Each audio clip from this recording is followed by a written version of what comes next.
इसका पता नहीं, इस कन्हैया ने कितनों के दिल लूटे, इस कन्हैया को इसका पता नहीं।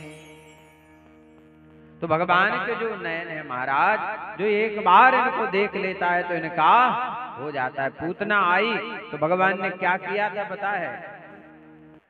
निमीलित एक क्षण, तत्क्षण भगवान ने नेत्र बंद कर लिए। क्यों बंद किए? एक होता है पाप और एक होता है महापाप। और पूतना क्या करती थी? छोटे छोटे शिशुओं को मारने का पाप। जो असहाय है, जो कुछ कर नहीं सकता है, तू उसको मारती है। बच्चे भगवान का स्वरूप होते महाराज, बच्चों को कभी मारना नहीं चाहिए, उन्हें कोई ज्ञान नहीं है और बड़े कोई गलती करते नहीं है। तो भगवान के जो नयन हैं बड़े सुंदर हैं। हसितम मधुरम, भगवान जब हंसते हैं तो महाराज गोपियां कहती, उलाना देने जाती, अरे यशोदा तू अपने लाला को समझाए ले, तेरे लाला से हम परेशान रह गई हैं। मैया कहती, अरे सखी यदि मेरो लाला तेरे को परेशान करे तो तू वाको डांट दिया कर। गोपियां कहती, अरे मैया जब मैं बाय कन्हैया को डांटने के लिए क्रोधित होती हूँ, वो जब मुंह को गुस्सा आए और कन्हैया जी मुस्काए और इनकी मुस्कुराहट देख के मेरा गुस्सा कहाँ भाग जाता है, फिर तो ऐसे लगता है कि इनको गले लगा दे, सारा गुस्सा चला। फिर तो ऐसा लगता है कितनी बड़ी भी शैतानी कर दे तो माफ।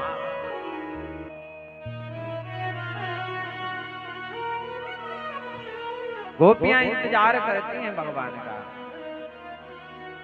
कि भगवान हमारे घर माखन चुराने आए।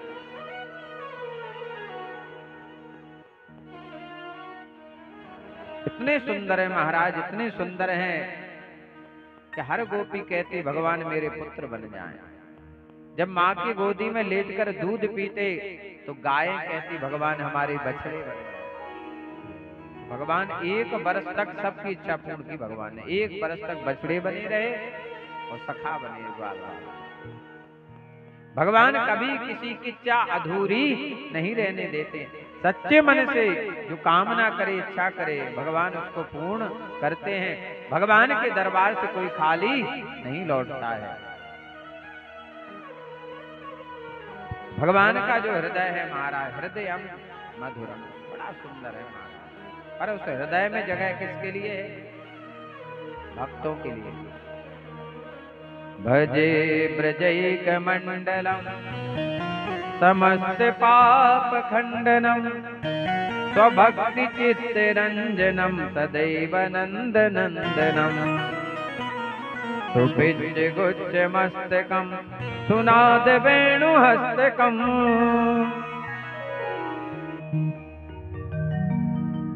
अनरंग गंग सागरम नमामि कृष्ण नागरम। महाराज ब्रज भूमि में जो प्रवेश कर जाता है तो समस्त पाप खंड, उसके सारे पाप नष्ट हो जाते हैं। स्वभक्ति चित्त रंजनम, और उसके हृदय में स्वतः ही भगवान की भक्ति उसे मिल जाती। महाराज पापी व्यक्ति भी यदि ब्रज भूमि में निवास कर लेता है तो वो भक्त बन जाता है महाराज, ऐसा प्रभाव है।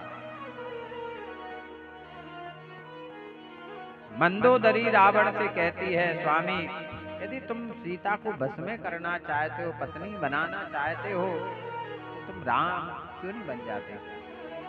ऐसा कौन सा भेष है स्वामी जो तुम धारण नहीं कर सकते हो? रावण ने कहा, मंदोदरी मैंने राम बन के देखा, पहले मैं राम ही बना, और जब मैं राम बना तो संसार की हर नारी मुझे माँ के समान दिखाई दी, बहन के समान दिखाई दी। तो राम का जो नाम लेता, कहा है जहां राम वहां काम नहीं, और जहां काम तहां राम नहीं। गमनम मधुरम, भगवान जब चलते महाराज गायें पीछे पीछे चलती महाराज, आगे आगे कन्हैया। आपने आज तक देखा होगा कि गायें आगे चलती हैं और उनको हाँकने वाला पीछे। पर हमारे ठाकुर जी कैसे हैं कि वो आगे चलते, वो गायें पीछे पीछे चलते महाराज। वो बांसुरी बजाते जाते, वो गाय पेड़ के नीचे बैठ जाते, गायें चरती रहती महाराज। जैसे सांझ होती और भगवान चलते, फिर से गायें जो की तुम घर वापस लौटती महाराज। बड़ा अद्भुत है मधुराष्टकम, लेकिन समय इतना नहीं कि इसको बड़ा विस्तार कर सकें। भगवान के एक एक अंग का इसमें वर्णन किया गया है। श्रृंगार का कि भगवान का वेणु वादन करना, बंसी बजाना, भगवान की चरण रज वेणुर मधुरो रेणुर मधुरा। पाणर भगवान के चरण बड़े सुंदर है। अक्षय तृतीया को साल भर में एक दिन भगवान के चरणों का दर्शन होता है, केवल अक्षय तृतीया को। बिहारी जी तो देखेंगे पर चरण नहीं देखेंगे, और अक्षय तृतीया को चरण का दर्शन का बड़ा महत्व होता है। भगवान ने माता पिता को कारागृह से मुक्त किया, उग्रसेन महाराज को पुनः राजा बनाया। अब भगवान 11 वर्ष 36 दिन के हो गए। वो श्याम सुंदर कन्हैया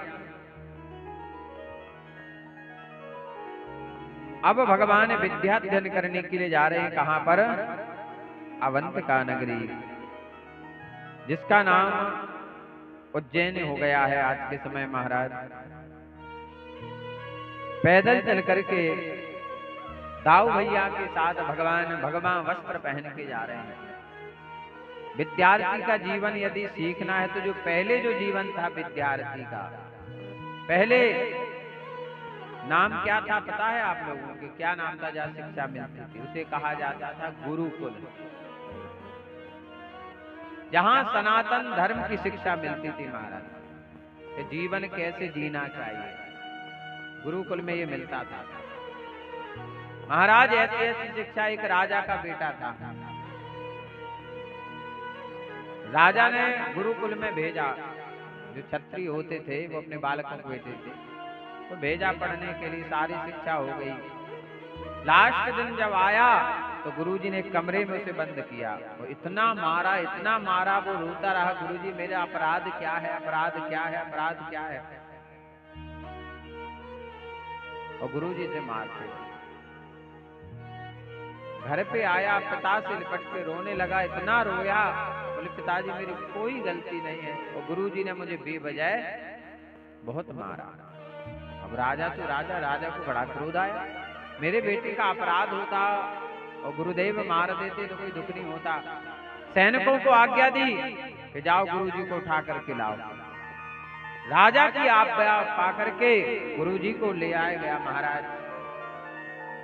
राजा ने प्रणाम किया, हे गुरुदेव, मेरा एक प्रश्न है कि आपने मेरे बेटे को क्यों मारा? मेरे बेटे का अपराध क्या था? जब से वो आया है रो रहा है और कह रहा है पिताजी मेरा कोई अपराध नहीं था, बेवजह गुरुदेव ने मुझे मारा है। गुरुजी ने कहा राजन, हमारे पाठ में एक पाठ ये भी है, हमारी शिक्षा में एक पाठ ये भी है। क्यों? मैंने इसे क्यों मारा मैं आपको बताता हूं। कल के दिन ये बनेगा राजा, और बेवजह किसी को दंड देने का परिणाम क्या होता है? जिसने अपराध नहीं किया उसे मार दिया जाए। तो एहसास तो अब तुम्हारे बेटे को अब हुआ है ना, ताकि जीवन भर ये बेवजह किसी पर हाथ नहीं उठाएंगे, दंड नहीं देंगे। तो ये भी एक शिक्षा है। आज भगवान वस्त्र कैसे पहने हुए हैं? सिले वस्त्र नहीं पहने महाराज। विद्यार्थी के जीवन में सिले वस्त्र का महत्व नहीं है, श्रृंगार का महत्व नहीं है, अच्छे अच्छे व्यंजन खाने का महत्व नहीं है। विद्यार्थी का जीवन कैसा होना चाहिए? बिल्कुल साफ शुद्ध महाराज। दाल और रोटी, ज्यादा मसाला नहीं, ज्यादा घूमना नहीं, ज्यादा श्रृंगार नहीं करना। महाराज जब हम आश्रम में पढ़ते थे, गुरुजी दे ने कहा कि कल इतनी पुस्तक याद करनी है, तो हम अपनी चोटी बांध लेते थे, शिखा को बांध लेते थे, पढ़ते रहते पूरी रात, क्योंकि पाठ याद करके सुनाना पड़ता था, नहीं तो मार पड़ेगी। पूरी रात पढ़ते थे। 4 बजे उठना, 4 बजे उठना, स्नान करके 5 बजे बिस्तर पे बैठ जाओ पढ़ने के लिए। यदि कोई सोए मिल गया तो समझ लो वहीं उसमें डंडे पड़ना है। गुरुजी आ जाते थे कमरे में 5 बजे। यदि कोई सोते मिला तो उसको मुर्गा बना देते थे बाहर ठंड में, और गुम्मा रख देते थे पीठ पर। बोले यदि गिरा ना गुम्मा तो समझ लेना। इतनी कठोर परीक्षा पढ़ाई में महाराज। 6 बजे ठंड में बाहर बिठा दिया जाता था हमको, बोले संध्या वंदन करो। 7 बजे तक संध्या वंदन होता, 1 घंटे का ध्यान होता 7 से 8 बजे तक। 8 बजे कमरे में आते थे, आधा घंटा मिलता था इसलिए बाल भोग के लिए, नाश्ता के लिए। 15 मिनट में तैयार हो जाओ, 8:45 बजे कक्षा में पहुंच जाओ। 15 मिनट प्रार्थना होती थी, 9 बजे क्लास लगती थी हमारी, 9 से 12 पढ़ाई करते थे। 12 बजे छुट्टी हुई, भोजन करने जाओ, 1 घंटे का टाइम, 2 बजे से फिर पहुंच जाओ क्लास में। फिर 4 बजे तक फिर 1 घंटे का टाइम मिलता था, चाहे खेल कूद कर लो चाहे अपने कपड़े धो लो। 1 घंटा मिलता था खेलने के लिए, सिर्फ 4 से 5 इतना टाइम मिलता था हमको।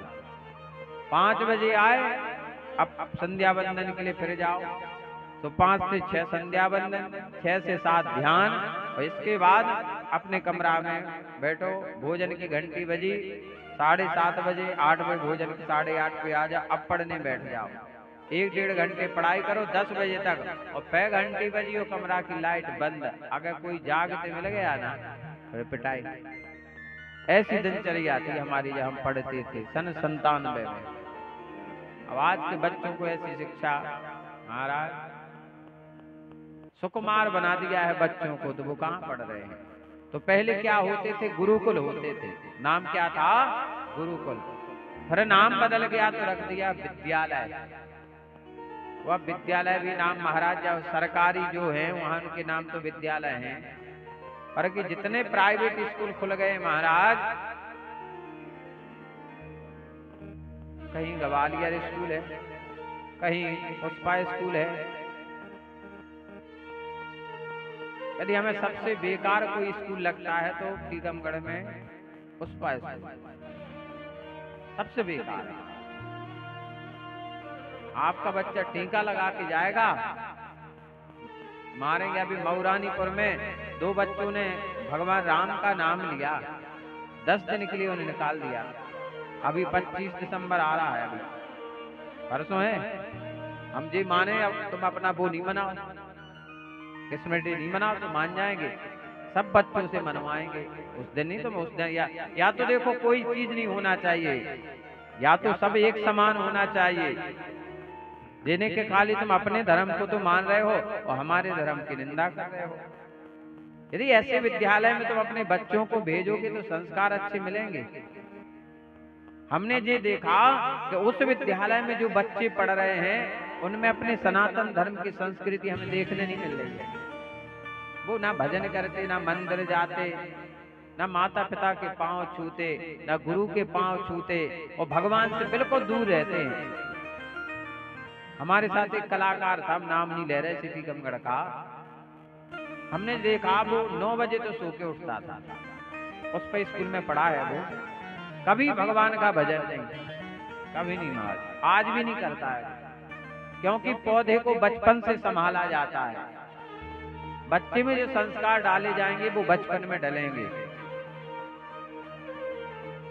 महाराज। संस्कार अच्छे होंगे, ऐसे विद्यालय में पढ़ाओ जहां संस्कार अच्छे मिले। ज्यादा पढ़ा दोगे अमेरिका चला जाएगा, तुम मर जाओगे, वो तुम्हारे फूल डालने नहीं आएगा। ऐसी पढ़ाई क्या करा है।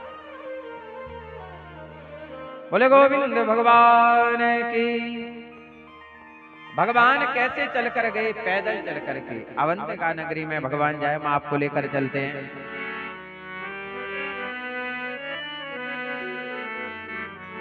जय महाकाल परम कृपा शंभु नमस्ते। जय महाकाल परम कृपा शंभु नमस्ते। जय महाकाल परम कृपा शंभु नमस्ते। जय महाकाल परम कृपा शंभु नमस्ते। शंभु नमस्ते स्वयंभु नमस्ते। शंभु नमस्ते स्वयंभु नमस्ते। जय महाकाल।